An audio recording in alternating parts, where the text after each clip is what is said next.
ಮಕರ ಸಂಕ್ರಾಂತಿ ಭಾರತದ ಪ್ರಮುಖ ಹಾಗೂ ಪುರಾತನ ಹಬ್ಬಗಳಲ್ಲಿ ಒಂದಾಗಿದೆ.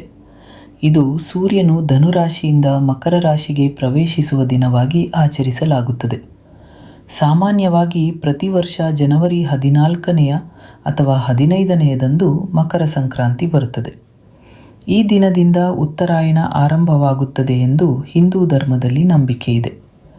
ಪ್ರಾಚೀನ ಕಾಲದಿಂದಲೂ ಸೂರ್ಯನನ್ನು ಶಕ್ತಿ ಮತ್ತು ಜೀವದ ಮೂಲವೆಂದು ಪೂಜಿಸಲಾಗುತ್ತಿದೆ. ವೇದಗಳಲ್ಲಿ ಸೂರ್ಯೋಪಾಸನೆಯ ಉಲ್ಲೇಖಗಳು ಕಾಣಿಸುತ್ತವೆ. ಮಕರ ಸಂಕ್ರಾಂತಿಯು ಕೃಷಿಗೆ ಸಂಬಂಧಿಸಿದ ಹಬ್ಬವಾಗಿದ್ದು, ಬೆಳೆ ಕಟಾವು ಮುಗಿದು ಹೊಸ ಅಕ್ಕಿ, ಜೋಳ, ಎಳ್ಳು ಮುಂತಾದ ಧಾನ್ಯಗಳು ಮನೆಗೆ ಬರುತ್ತವೆ. ರೈತರು ಭೂಮಾತೆಗೆ ಮತ್ತು ಸೂರ್ಯನಿಗೆ ಕೃತಜ್ಞತೆ ಸಲ್ಲಿಸುವ ದಿನವೂ ಇದಾಗಿದೆ.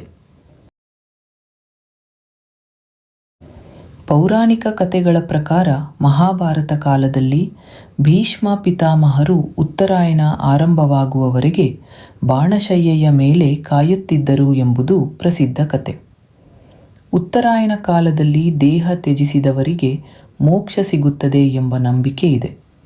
ಇದರಿಂದ ಮಕರ ಸಂಕ್ರಾಂತಿಯ ಧಾರ್ಮಿಕ ಮಹತ್ವ ಇನ್ನಷ್ಟು ಹೆಚ್ಚಾಗಿದೆ. ಭಾರತದ ವಿವಿಧ ಭಾಗಗಳಲ್ಲಿ ಈ ಹಬ್ಬವನ್ನು ವಿಭಿನ್ನ ರೀತಿಯಲ್ಲಿ ಆಚರಿಸಲಾಗುತ್ತದೆ. ಕರ್ನಾಟಕದಲ್ಲಿ ಎಳ್ಳು ಬೆಲ್ಲ ಹಂಚುವ ಪದ್ಧತಿ ಇದೆ. ಎಳ್ಳು ಬೆಲ್ಲ ತಿಂದು ಒಳ್ಳೆ ಮಾತಾಡಿ ಎಂಬ ಮಾತು ಹಬ್ಬದ ಸಂದೇಶವನ್ನು ಸಾರುತ್ತದೆ.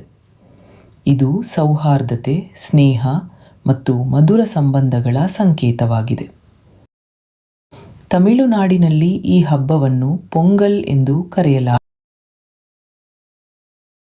ಮಹಾರಾಷ್ಟ್ರದಲ್ಲಿ ಗಾಳಿಪಟ ಹಾರಿಸುವ ಸಂಪ್ರದಾಯ ಜನಪ್ರಿಯ.